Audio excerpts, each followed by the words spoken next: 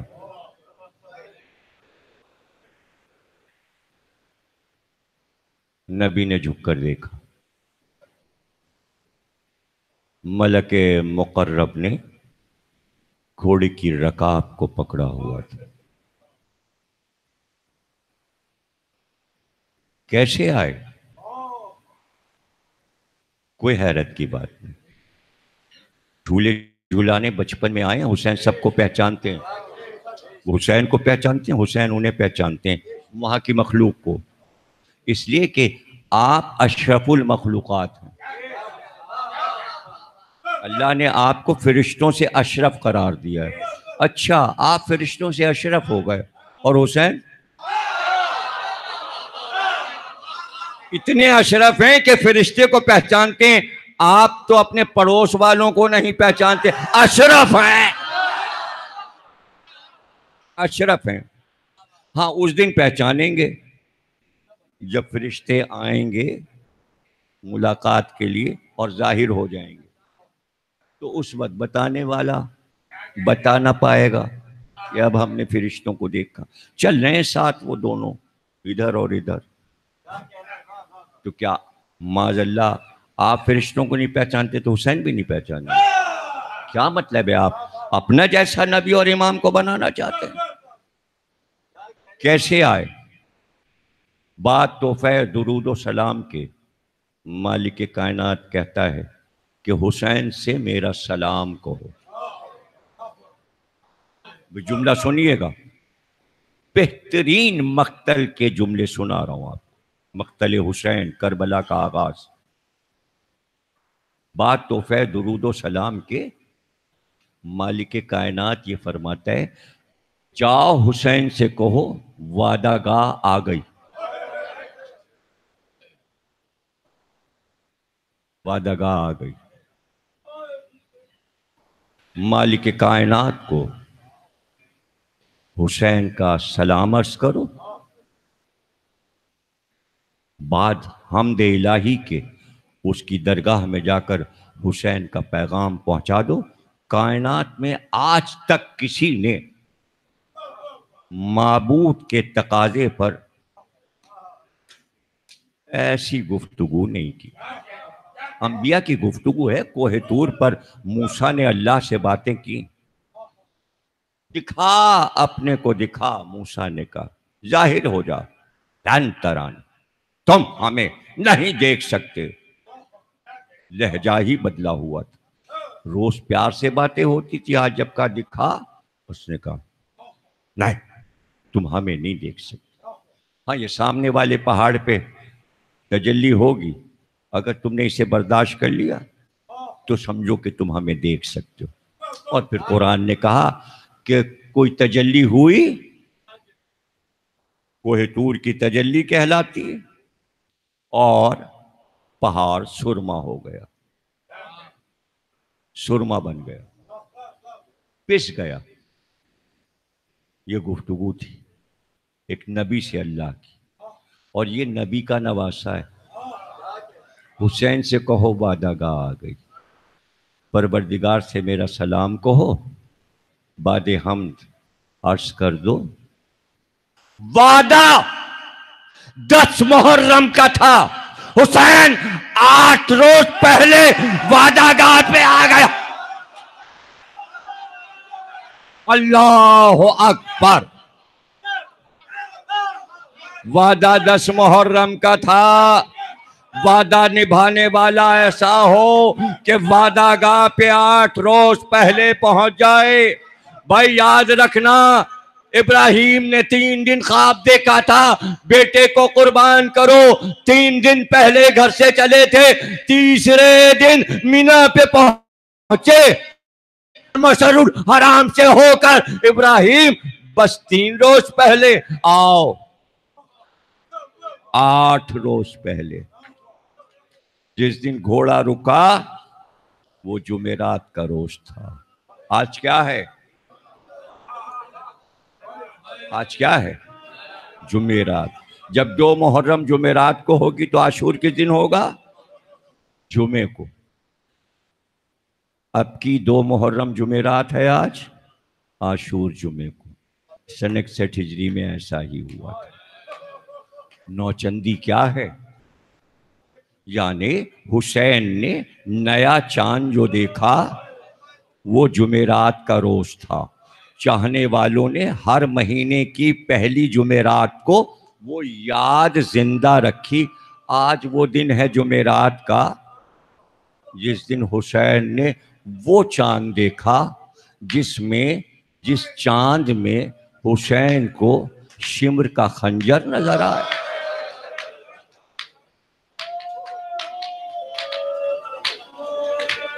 یا شاید چاند میں سکینہ کے ہاتھ میں خالی کوزہ نظر آیا ہو.